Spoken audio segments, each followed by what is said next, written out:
welcome to the Comic, Sci-Fi, and Fantasy Fans Fantastic Forum. I'm Sherin Nicole, and I am coming to you from Victory Comics in beautiful downtown Falls Church. This year has been pretty amazing for summer blockbusters, summer of 2012. So we're just going to dive right in with my panel of superheroes. I've got Dave Disspain, I've got Dr. Patrick Strange, he PhD, actual, it's real. And we've got Drew Bittner. So guys, the first thing I want to kick off with is what the heck happened with G.I. Joe Retaliation? They realized that it's not really G.I. Joe that I grew up with, the 80s G.I. Joe. They've redone it, and I'm very happy they pushed it, because to me, it's a cool action film. Yeah. Sci-fi, funky, you know, military stuff going on, but it ain't the true G.I. Joe 80s Larry Hama that I grew up with, because I was a member of the fan club. I had like the t-shirt, the toys, the big old aircraft carrier. But why isn't it? Why isn't it the G.I. Joe of your childhood? Because they wanted to go all leather and tacky and just, I don't know. I don't know why. Just the suits that wanted to sell the film. But I'm not going to get into all technical. Transformers kind of a la inspired Transformers, suits, you know. I also think that they made the mistake of killing Channing Tatum. So killing Duke in G.I. Joe is probably stupid. Well, that's why they pushed it back. They pushed it back to reshoot. Yeah, the test audiences didn't like it too much. Yeah, you really can't kill Duke. And it was pretty clearly a spur of the moment move, because they had all the toys launch and everything, and all the merchandise came out, and it's like, you don't do that if the movie's not actually going with it. So, a little bit of a misfire there. So we'll wait till 2013 to see what happens there. They can keep pushing it back. Yeah, they can. Well, let's go with my personal favorite of the summer, because I am a Whedonite. If you know what that means, it means you are a huge fan of Joss Whedon, who wrote and directed The Avengers. The Avengers. Biggest film, I would say, of 2012. So how'd you feel? Loved it. Loved it. Yeah. I was, I'll be prepared for the onslaught of negativity that's coming my way. I think you're supposed to say hated it. I didn't hate it. I liked it a lot. I didn't like it as much as I wanted to. Okay, now why is that? I felt like there were parts of it that just seemed, I don't want to use cliche because it's not really the right word, but it was predictable in a lot of ways, and a lot of ways it just didn't make sense for me. And I think most of it is casting choices. Really? Because I saw the Captain America movie finally. It took me a long time to get there. But I don't think Christopher Evans has the sort of sober gravitas of a Captain America. He seems too flighty in a way to me. He seems too young in a way. I always think of Steve Rogers as this sort of craggy badass who does all of these things, and you have this guy he doesn't look like that to me. And so if it was a different actor who could portray that somber, serious 40s tone, maybe I would have appreciate it more. I could see that, actually. But it seems too young, and he just doesn't seem like he's right for the part. I don't know. I mean, I bought Chris Evans, and I'll admit I was a skeptic walking into Captain America last year, but the thing is, he sold me. And I'm thinking, this is a guy that I know from Johnny Storm and Jensen in The Losers, and Lucas Lee and Scott Pilgrim. So I mean, he's got a track record of doing a lot of comic book-based movies. And then he rolled in Captain America, and I really bought that this is the guy that becomes Captain America. That he's got all these elements in place already, and then the physicality just makes it possible for him to do what he wants to do. I'll give you an example of a scene in the movie that I just completely sort of sat back in my chair and went, whatever. And that is, it's involving Captain America. There's a scene where all the aliens are attacking, and there's two cops, and Captain America shows up, and they're like, well, why should we listen to you? And then he gets attacked, and Captain America bashes some aliens with his shield and kicks a little butt. And then all of a sudden they're like, well, we'll listen to you now.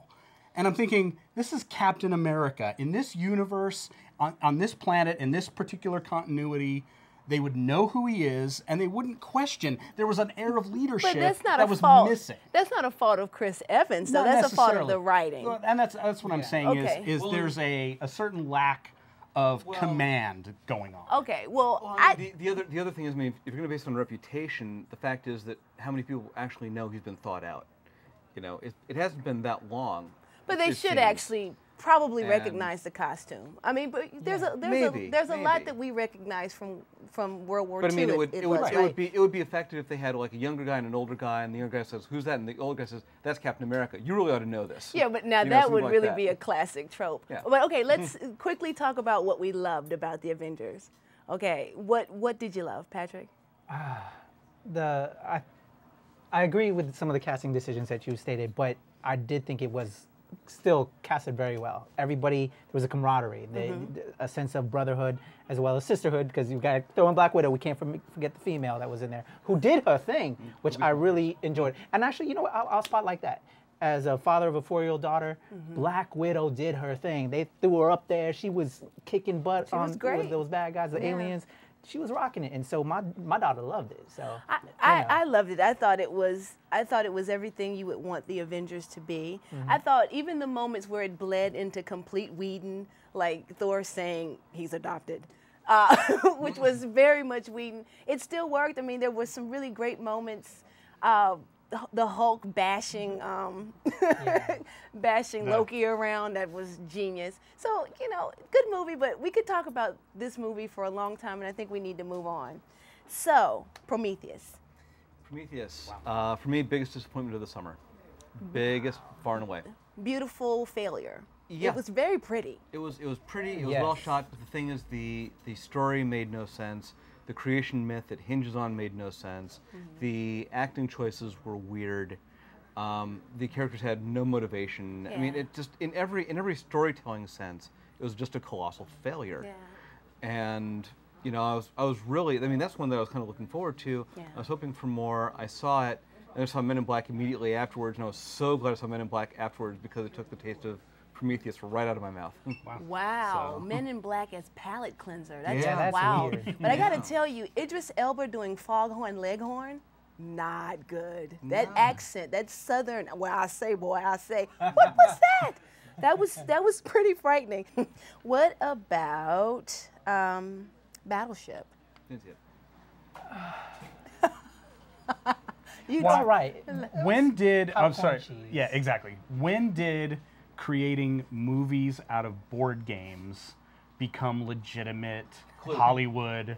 Clue, yeah. Clue. But that was Sources. camp. That was really camp. Yes. I don't get it. It's not a movie. It's a board game. Go play if you enjoy the game. But there's not enough. Tic-tac-toe, the there's movie. not there. Hungry, Hungry Hippos, Yeah, the movie.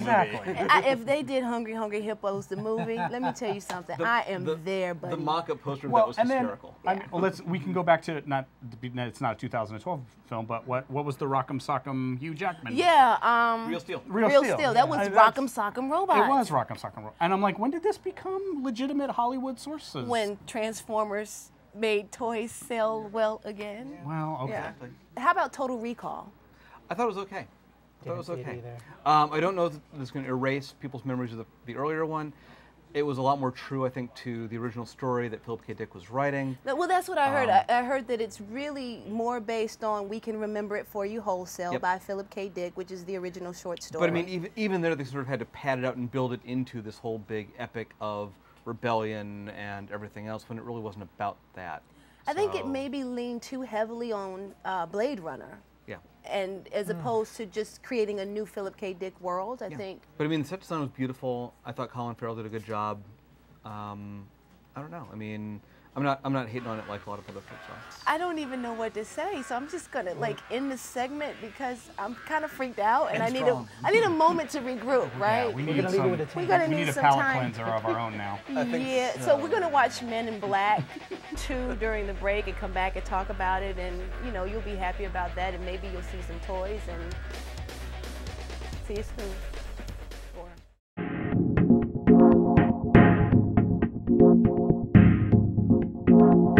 We're here at the Heroes Convention in Charlotte, North Carolina, talking to artist Ivan Reis. Thank you so much for being with us, Mr. Reis.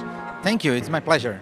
You are generally regarded as one of the hottest comic book talents working today. When you first started, you were working for Dark Horse Comics. I started in Dark Horse doing Ghosts.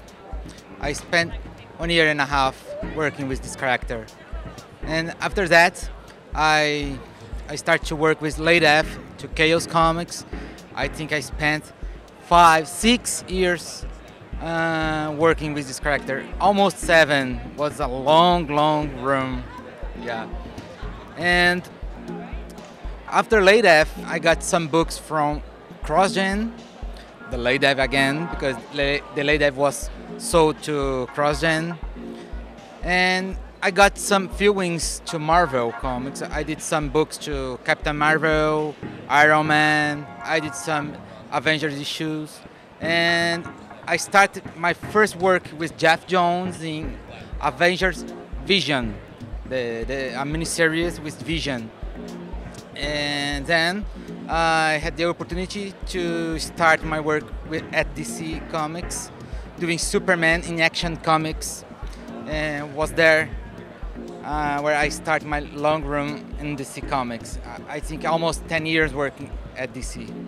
In that time, and they've had you working on a lot of books that have been really, big books. Like, most recently there was that Blackest Night. Wow, Blackest Night was one of my most hardest work. Was my first big event. Man, it was very hard story because had more than 20 pages per issue. I normally do 17, 20 pages per month. I was doing 24, 27 pages per month.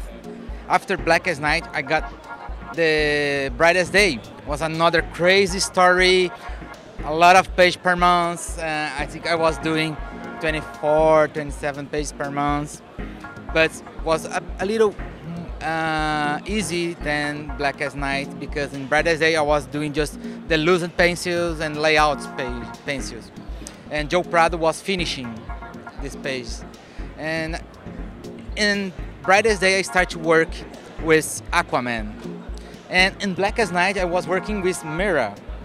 It was my first contact with Mira. So after Brightest Day I started in Aquaman, and it is 3 years working with Aqua Family. I can tell you that everybody I've talked to says that Aquaman is one of the best books that DC is putting out right now, this new 52. I'm sure it's my best work. And Aquaman was my choice. And it's a lot of fun because it's completely different from Green Lantern. I was working with Green Lantern for a long time, I think 4 years, 5 years working with Green Lantern. And I thought, oh, it will be cool. Came from the deep space to the deep ocean. It's very cool, and the characters are completely different, because in Green Lantern everything is perfect form, lines, the cities, spaceships, everything are mechanical and perfect. In Aquaman it's completely different. Everything in Aquaman universe are in movement. The water, the rocks is completely different. Each other, the corals, the fish, everything in Aquaman are in movement. Even his suit. If you notice, the Aquaman changed the form, the shine, and the uniform are changed all the time. So even his uniform is in movement. So I think it would be great because it's more organic, it's about texture, and this is very fun work this way. Well, your art is absolutely beautiful on that, and I'm not surprised at all to learn that you have put so much into it, so much incredible attention to detail. Yeah. Now, what character do you think you'd like to work on maybe after Aquaman? I'm not sure. First of all, I'd like to thank Joe Prado, is my brother raised, because I think if Aquaman is successful, it's because the Aqua team is okay, and Jeff Jones, of course. I don't know what will happen in the future. I know I'm staying in Aquaman for a long run, and I hope what came next will be a great thing. I hope so. Well, I'm sure all the fans are delighted to learn that you're going to be on Aquaman for a while, because that's a great book, and everybody's having a lot of fun with it. Thank you so much. Sorry my English. I'm trying. No. If you understand nothing, I can draw. I'm Neil Adams, and you're watching Fantastic Forum.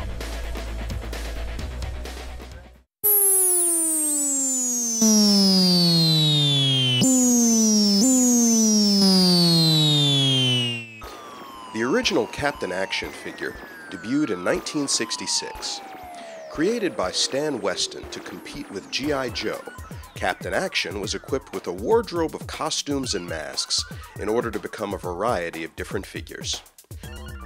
The toy was discontinued in 1968, but has been fondly remembered by a generation.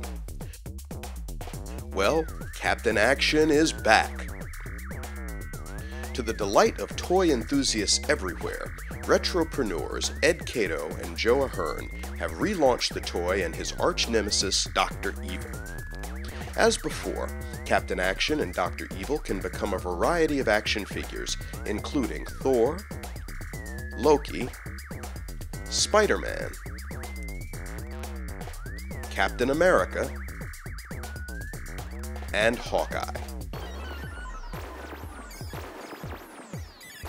Additional costumes are forthcoming. In this age of computer games and animatronic toys, a whole new generation of children can stretch their imaginations with Captain Action.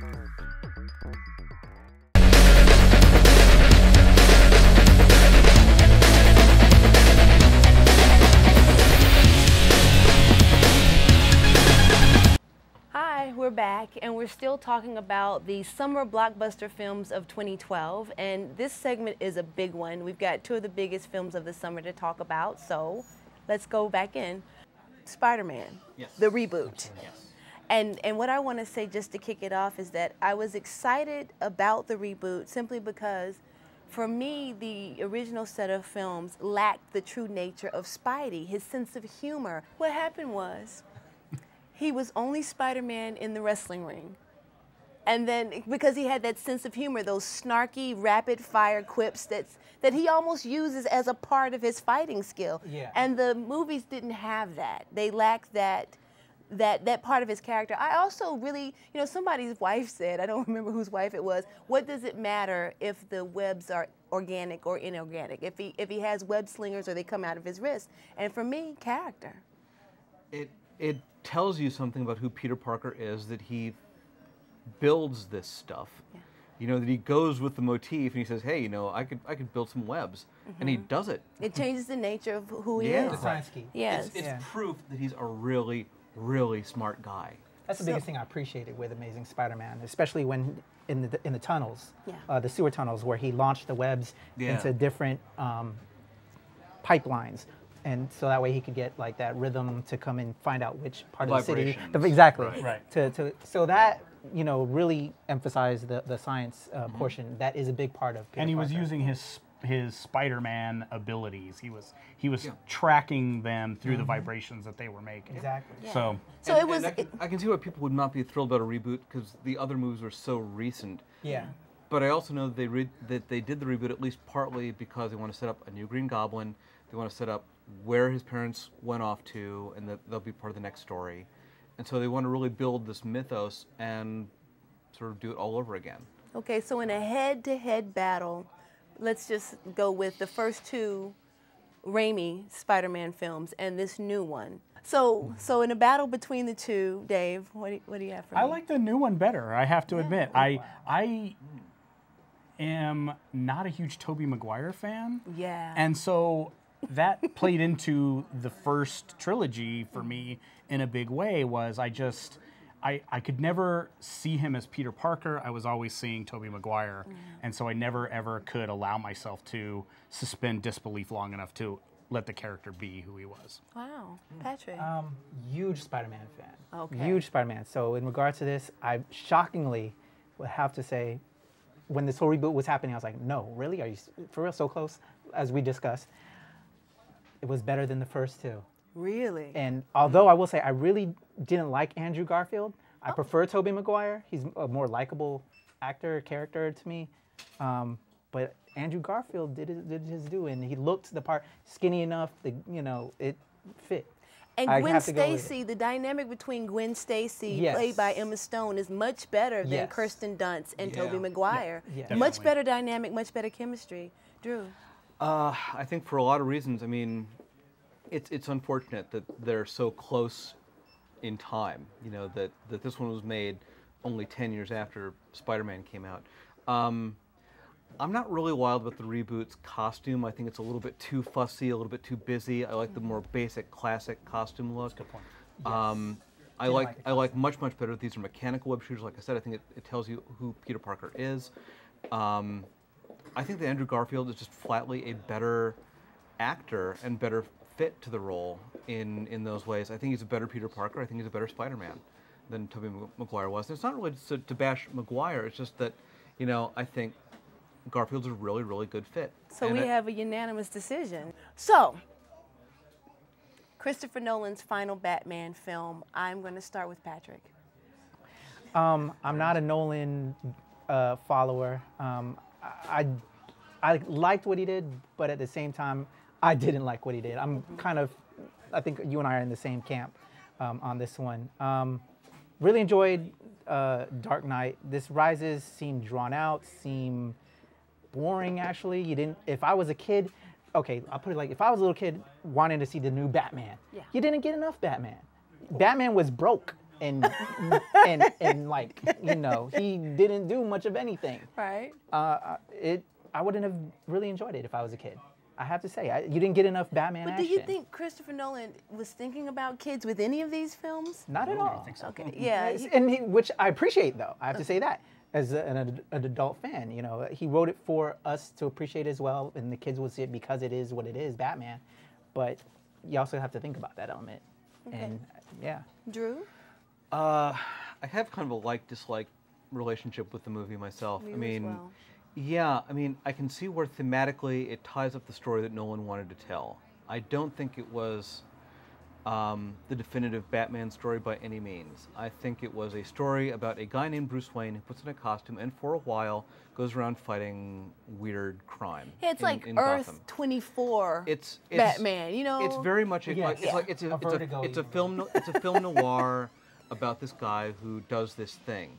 Yeah. It's not really Batman. It's I and would that's have the, and to that's say. what I'm feeling like coming out of this is that he tells a story. It's consistent. The themes are tied up. You know, you get the end of the story that, you know, the legend, the symbol, everything else that is introduced in Batman Begins is tied off here. But I didn't think that Bane was all that engaging as a villain. I don't think the big reveal was any surprise to anybody that's picked up a Batman comic. Well, here's what was interesting to me.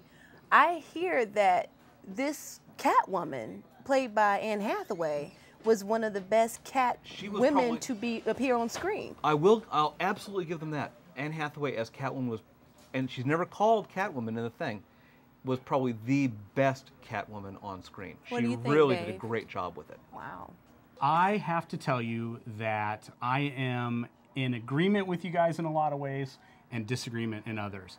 One of the things that I love about this movie is it's a big, sprawling, epic mess. And that's what I really liked about it. All the pathos. It's taking the mythology and ramping it up into the whole world in a way, and that's what I loved about it. It's not a fantastic movie like I kind of bashed on the Avengers earlier, and I'll give Avengers credit here where it's very tight, it's very well done, it's orchestrated from start to finish in a very real And it's true to And character. it's very true character. It's very well done. This Dark Knight Rises doesn't have that. It's loose, it's all over the place. And what I feel like that Dark Knight Rises tries to do is it tries to be ambitious and say something and have a point, where I feel like Avengers was a popcorn movie and hey, look, we got lots of aliens and explosions. I think that it had... What was that point?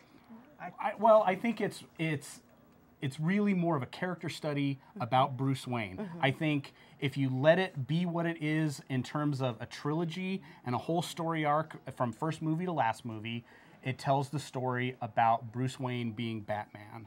And in the first one, how he starts, and in the last one, how he ends. And I think what your point about he's not Batman a lot in it, I think that's what we had Dark Knight for. I think that's what we had Batman Begins for, to tell that story about how that particular aspect of his life works. And then we came back to, well, we've ignored the other part of his life, which is the Bruce Wayne part, and this is telling that part of the story. I think the key to Nolan's films is whether or not you believe there is an omni-Batman, whether you believe there is a central idea of Batman that there could be offshoots here and there, as we know, Year One, things like that. But is there a central concept of Batman? And I think for most people, if you believe that, then this is not Batman. And I think that's where a lot of people get hung up on it. And I think that after that really rousing conversation full of deep opinions and much scoffing, we have to tie it up. So really quickly, give me best film of this summer. I'm going to start with Drew and bring it on back around. Avengers. Patrick. I'll give it top 3. Avengers, Amazing Spider-Man, then Dark Knight Rises. In that order? In that order. I'll just go Dark Knight Rises because it's my favorite movie that I saw this summer. Big surprise was Ted. Ted? Yes, Ted.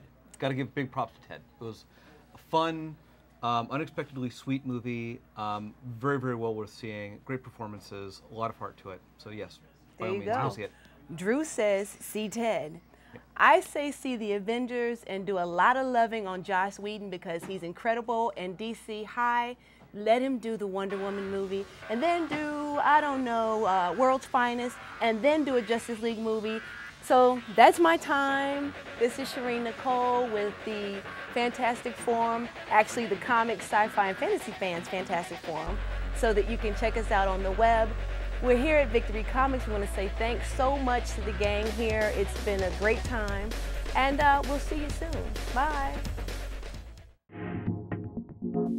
Join the Fantastic Forum fan community on Facebook and follow us on Twitter for all the latest news and updates.